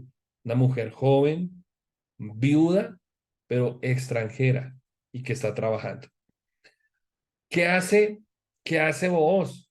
Pregunta quién es y se da cuenta que esta mujer joven está trabajando, pero que también es la que, digamos, es como la que está abajo, está cuidando a la suegra, a la anciana. Entonces, algo lo atrae, algo le llama la atención a vos y comienza a buscar cómo ayudar. Ustedes se acuerdan, entonces se dejan caer algunas espigas, se deja que ella trabaje un poquito más, se le facilita un poco más el trabajo y eso quiere decir que Ruth recibe como esa gracia de parte de vos. Y es ahí donde, en ese detalle tan particular, vemos la mano de mi Señor guiando y trayendo bendición con el propósito de restaurar, con el propósito de darle un mejor futuro a esta mujer.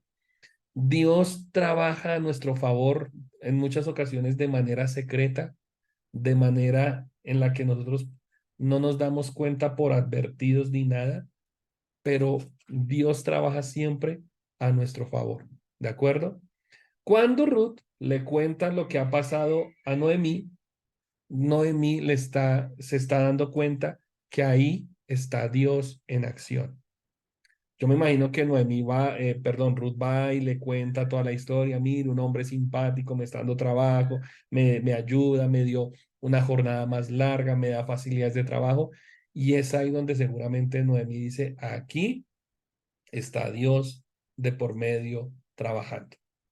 ¿Qué aprendemos o yo qué aprendo de Ruth? Es una mujer con iniciativa para el trabajo. Es una mujer sometida y ahí acuérdense que Alexa nos estaba hablando de eso, ¿no? La mujer no la pasaba muy bien en la época de los hebreos, pero a pesar de todo, es una mujer sumisa, es una mujer que es fiel a lo que habló, a lo que dijo, es una mujer humilde, es una mujer de buen testimonio y es una mujer agradecida. Yo espero que ustedes estén, ojalá, no sé si alcancen a tomar apuntes o a marcar esos versículos, pero todo lo tengo basado en el mismo libro de Ruth, para que ustedes lo tengan presente. De aquí ustedes podrían sacar una buena charla, una buena enseñanza, una muy bonita aplicación para la vida de una mujer como ustedes, mujeres virtuosas, mujeres entregadas, sumisas. Digan amén. Bueno, ¿qué aprendo de Booz? Es un hombre piadoso. Booz es un hombre que es sujeto a la ley. Es un hombre que vio la necesidad que estaba pasando esta muchacha, esta joven, y es sensible, o sea, se conmueve. Es un hombre que se conmueve ante la crisis que está pasando esta empleada. Es un hombre que juzga según Dios. Ya ustedes han escuchado en muchas ocasiones que nosotros no juzgamos, pero este hombre juzga, mira. Yo más bien cambiaría esta palabra de juzgar, se me viene a la mente otra palabra, discierne, calcula, mira de una manera diferente, tiene una óptica diferente. ¿Eh? Él mira según Dios o juzga según Dios y es un hombre de gracia. Era un hombre rico, era un hombre próspero, pero de alguna manera movió las fichas para que su empleada joven estuviera bien. Además, no solamente Ruth se ganó la simpatía, sino que también se ganó el respeto de Booz. Y es una mujer que además de eso sigue trabajando de acuerdo, sigue trabajando de acuerdo a la instrucción de su suegra. O sea, esta mujer, mejor dicho, la suegra la tenía en el bolsillo prácticamente, ¿cierto? Porque trabaja todo el tiempo, está siguiendo las instrucciones y está cumpliendo al pie de la letra lo que su suegra le dice. Y ante el desarrollo de la historia, Noemí se da cuenta que Ruth no solamente era una buena mujer, sino que se había ganado la admiración de Booz. Y cuando hablamos de la admiración, es que el hombre ya le había echado el ojo. No era solamente por su trabajo, sino por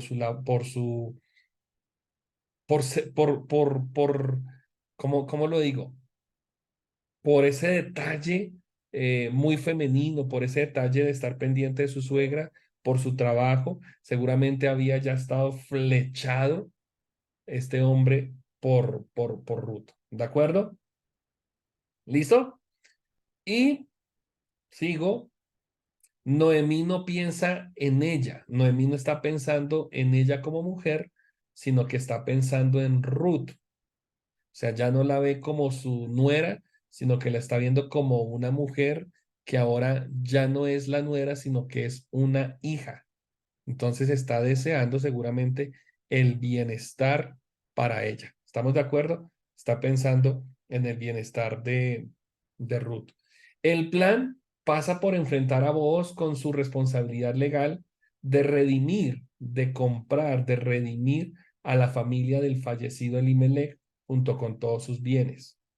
Entonces ahora no es que Booz se va a encariñar con Ruth y la va a tener bien a ella, sino que ahora lo que tiene que hacer es hacerse cargo de Ruth, hacerse cargo de la suegra de Ruth, hacerse cargo de todo lo que competía, de todo lo que tenía valor para Ruth. Esa era la ley. Ahí viene una palabra, no sé si la tengo por aquí, se me olvidó apuntarla, y creo que ustedes la tienen en el libro. Rescate. El rescate, el levirato, el rescate, sí, señor. Uy, Pues Porque, Edgar está hoy en la juega, hermano. Muy bien. Es porque es que precisamente, sí el derecho no es de vos inicialmente, sino que él le ceden ese derecho, ¿no? exactamente, exactamente.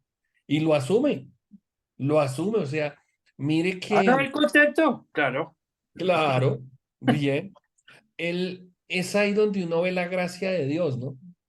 Acuérdense, Edgar, y acuérdense, mis hermanitos, Dios es un Dios de pequeños detalles. O sea, todo lo que iba a bendecir a Ruth no era solamente el hecho de que, uy, me encontré un marido, me encontré un buen hombre, sino que se va a encontrar la gracia completa. Alexa, Lo que pasa es que finalmente vos, lo que dice Edgar, pues fue como la segunda opción, ¿no? Pero él muy honesto dice, yo no puedo tomar esta decisión de primera mano, sino tengo que seguir la ley, que es ofrecer o dar la opción al mayor o al que es más cercano a la familia. Y luego, pues este dice, no, porque yo tengo, o sea, donde yo haga eso, me va a quedar, a mis hijos les va a quedar menos plata, van a ser menos bendecidos, o sea, pensó de forma egoísta. El otro no sí, pensó de forma egoísta y fue mucho más bendecido. fue más allá, ¿no? Respetó la ley, el orden. Exactamente, muy bien. Margot, Lo que pasa es que el otro pariente cercano a a Ruth era casado, él tenía su hogar. Y entonces él dijo que él no podía tener otra familia. Entonces por eso le cedió el derecho a vos. Lo entiendo así. sí, ¿quién más? Bueno, yo pregunto, yo no sé qué opinan los demás estudiantes. Yo noto en silencio hoy a Lida, a Iván, a Mari, a Amistad con Dios. O sea, José, ¿qué opinan? ¿Cómo va la cosa hasta acá? ¿Cómo ven ustedes esta historia? Me gustaría escucharlo. Ya voy cerrando. Ya estoy aquí cerrando. Me quedan 4 minutos, pero me gustaría escucharlos. Es que Lida está en los preparativos de Sarita mañana, para Sarita mañana.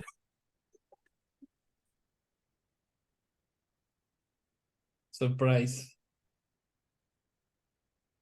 Muy bien, gracias, sí, señor. Siguiente. Vamos, espera, No, quitamos el sonido amargo. estoy de acuerdo con todas las expresiones que se han dado el día de hoy en esta reunión. Totalmente de acuerdo. Lo que dice la hermana Margot también, de que vos hizo lo que tenía, que cumplía la ley, que igual era casado, tenía familia. Pues realmente, pastor, creo que su explicación ha sido muy completa y no he encontrado nada que acotar al respecto. Muy bien todo. Muy bien. Muchas gracias. Yo quisiera Dar, dar, más más que con respecto a lo que ha dicho el pastor, es que este, este fin de semana me sentí ministrada por una palabra que dijo la pastora Gloria, y es que uno en muchas ocasiones tiene que cerrar la boca y escuchar más a Dios. Y quiero que basados en eso sigamos leyendo y haciendo este estudio de los libros del Antiguo Testamento, ¿sí? Y por ejemplo, yo al día siguiente yo dije, sí, Señor, voy a cerrar la boca y voy a escucharte más a ti. Y me levanté con esa mentalidad. Y ya después dije, o sea, va a ser fácil porque voy a escuchar la voz de Dios y también eso me va a permitir poder hacer la tarea, que es leer la palabra de Dios, ir subrayando, preparando la clase, pero también escuchar qué es lo que Dios tiene para nosotros. Entonces, personalmente me pareció súper lindo toda la enseñanza que deja este libro de Ruth. Y pues sí, todo lo que dijo el pastor, pues súper, muy bien explicadito. Gracias. Ya para ir cerrando porque se nos acabó el tiempo. Cuando pasa esto de que se acuesta a los pies de Booz, es una historia, hace parte de una tradición, hace parte de algo que tenían como llamémoslo como una costumbre, ¿no? Era ver que de alguna manera el acostarse cerca de vos le iba a recordar a él el compromiso que iba a asumir al tomarla a ella, ¿sí? Ahí es cuando viene esta palabra del levirato. Levirato, esa era la palabra que estaba buscando. Y es el compromiso que iba a asumir vos de cuidar a su esposa, de hacerse cargo de ella, a su mujer, ¿no? Y extender la capa, o sea, cuando se acuesta esta... A ver, nosotros ya sabemos, nosotros no somos niños, sabemos que si se va a acostar es porque, como dicen por ahí vulgarmente, ese huevo busca sal, ¿cierto? Pero entonces era el tener relaciones y el estar acomodada con él, y lo que estaba haciendo era manifestando algo que para los hebreos significa la protección de la otra persona. No es solamente la parte sexual, sino la parte de su estilo de vida. Entonces, Booz era un hombre ya adulto, pero que sabía que no iba a estar jugando, sino que iba a asumir un compromiso serio de cuidar y de respaldar, perdón, de respaldar a Ruth. ¿Listo? Pastor, ¿iba a decir algo? José, José. Ah, sí, perdón, José. Yo leí, ya, perdón, habla José. Buenas noches, ¿cómo están? Oh, qué Pastor, bueno escucharlo. sí, jaja. Digamos, en parte de esta historia, pues yo recuerdo que, pues que la suegra de Ruth, o sea, Noemí, ella como que le dice a ella como que, no sé si es la palabra correcta, o sea, que lo seduzca o que como que se le meta por los ojos, pues pudiera decirse. Entonces yo creo que en parte, digamos, o sea, lo que hizo que, digamos, él, a pesar de estar casado, o sea, se relacionara con ella fue esto, pues que, digamos, ella, digamos, incitada, digamos, por la suegra, hizo que Rook, digamos, como que fuera donde estaba él, o sea, de alguna u otra manera lo sedujera. Ujú. Sí, podríamos verlo así también, ¿no? Alexandra. Alexa, Paz, pero pues yo no sé, yo difiero de esa opinión porque en ningún lado dicen como que sedúzcalo ni nada, sino simplemente era como una costumbre, acuéstese para que él vea que necesitamos protección y como usted está ahí, simplemente él le dirá a qué punto sí le va a dar ayuda, si le va a dar protección o no, pero pues más allá de eso, eh, no, en lo que leí no vi nada de eso, la verdad, sí, lo que de pasa es que, seducción, no. claro, no, no, no. Venga, hago una claridad ahí. Lo que pasa es que no es el término de seducción como nosotros lo conocemos, sino es ese término más bien de Una costumbre. la costumbre, pero también la necesidad, por decirlo así, no de que ella estuviera buscando marido, sino la necesidad de que estaba buscando protección, ¿sí? Pero ella le puso matrimonio, fue Ruth. Siguiendo la costumbre, sí, La anterior diapositiva, ahí dice que eso significa casamiento, protección y sí, ajá. casamiento. Ella lo Más, sedujo y le pidió más que, matrimonio. no, pues obvio, a ver, es que lo estamos viendo por las culturas, ¿no? Para nosotros puede ser como, ay, se le metió debajo de las cobijas, es que, ajá, pero no, ahí es la cultura, la costumbre hebrea, la costumbre judía. Pastora, vi que tiene José otra vez o es que no la bajó. No, se me olvidó bajarla, ya la bajo. Ok, pastora y cerramos. Bueno, Bueno, Espérame, cierro acá.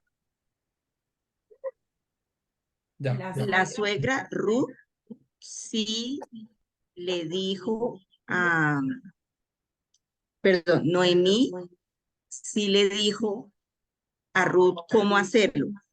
Le dio una instrucción.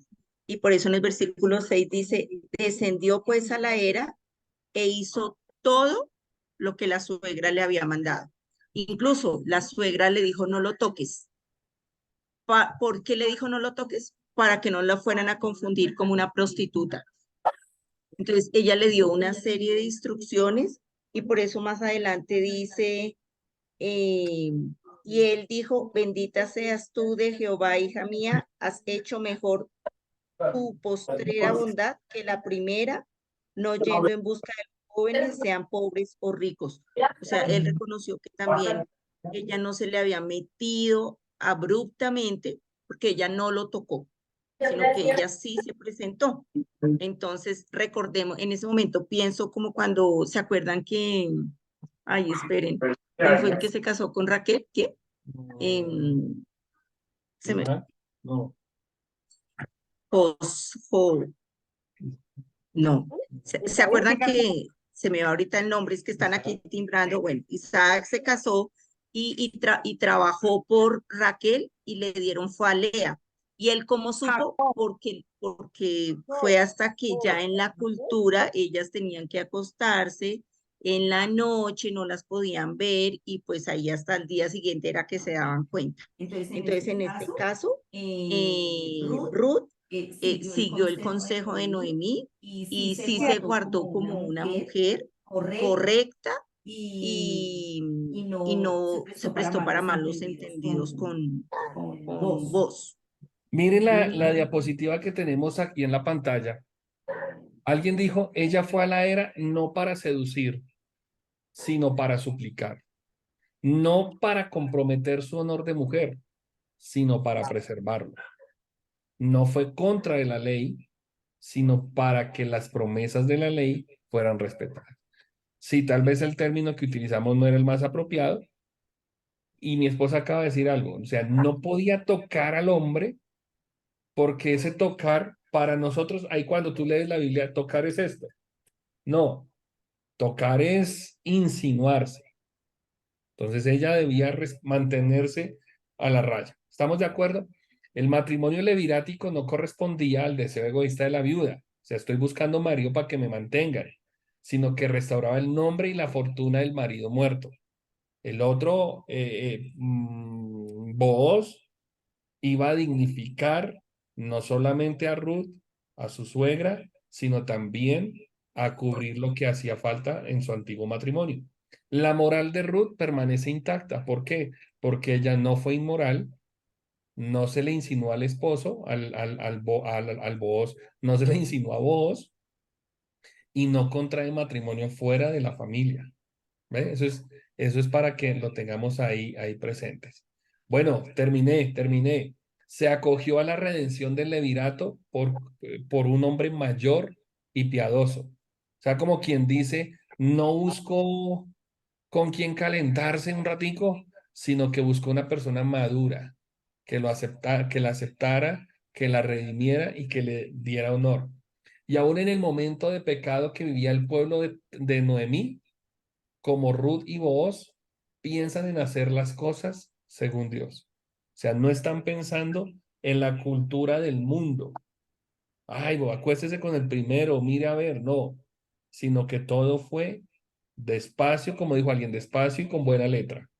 En todo Dios está guiando este proceso a través de sus corazones, y Booz se alegró de que Ruth quisiera casarse con él, pues la reconoció como una mujer digna y piadosa. ¿Listo? Para nosotros, bueno, aquí hay algo adicional, aquí hay algo adicional. Estoy mirando que ya terminé aquí. Solo había un tema que resolver y vos está dispuesto. Había un pariente más cercano que tenía el derecho a redimir. Vos lo solucionaría. Al llegar Ruth con más provisión de alimento, le cuenta lo ocurrido a Noemí, quien le pide que espere hasta que vos concluya la diligencia. ¿Eso qué me deja ver? Vos redime no solamente a Ruth, sino que redime a su suegra, a su familia. Y es lo que hace Cristo con nosotros. Cuando nos acercamos a Jesús, Él es el Cordero de Dios, el que quita nuestro pecado, el que nos redime. Entonces, de alguna manera, cuando leíamos, Edgar, la genealogía, cuando estábamos viendo que vos es por allá muchos años antes de Jesús y todo este cuento, es como si vos cogiéramos un espejo y miráramos en vos a Jesús, redimiendo a la humanidad, pero en este caso es vos redimiendo a su esposa. Ahí aparece un término, ustedes lo leyeron en el libro de Pablo Hoff, es el Goel, es el Señor. Vos se convierte en ese Goel, es quien rescata a Noemí, perdona, a Ruth, la rescata, le da valor, la acepta, la dignifica. Y es lo que hace Dios con nosotros. Él es nuestro pariente más cercano, Jesús es nuestro pariente más cercano, Él es capaz y tiene el poder para redimirnos. Quiere Jesús redimirnos. Imagínate, Jesús quiere salvarte a ti, salvarme a mí, salvar a nuestras familias. Y nadie redimió a Jesús porque Él es Dios. ¿Ve? Entonces, ahí podríamos hacer esa aplicación para nosotros. Bueno, déjenme ver ya al final, aquí al final, ya con estas 3 láminas cierro, las voy a leer así rápidamente. La recompensa de Ruth es el capítulo número 4. El pariente más cercano que tenía por derecho según la ley para redimir las posesiones y la familia de Noemí renuncia.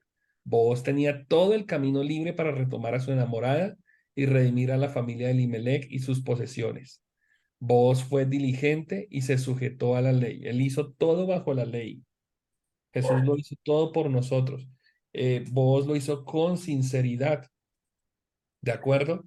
Entonces, mira esta parte final.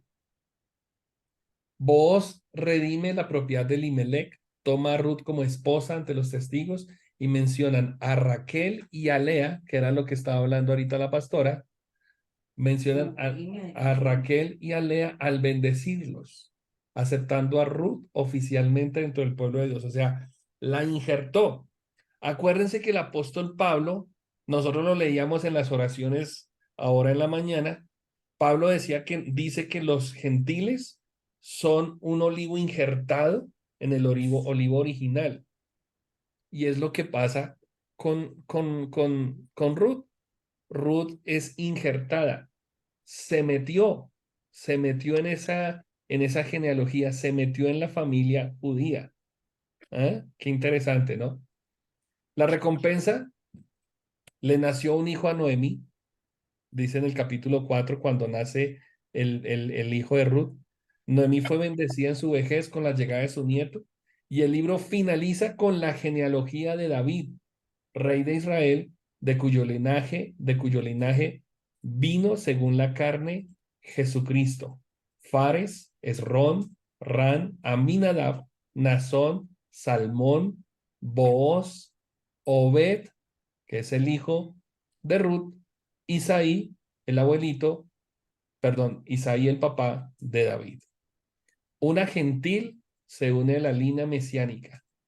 Ruth es la bisabuela del rey David. Qué tremenda historia, ¿no? Falta el vientico de la Rosita de Guadalupe y ver ahí la historia tan linda del plan de Dios. La aplicación final y con esto cerramos.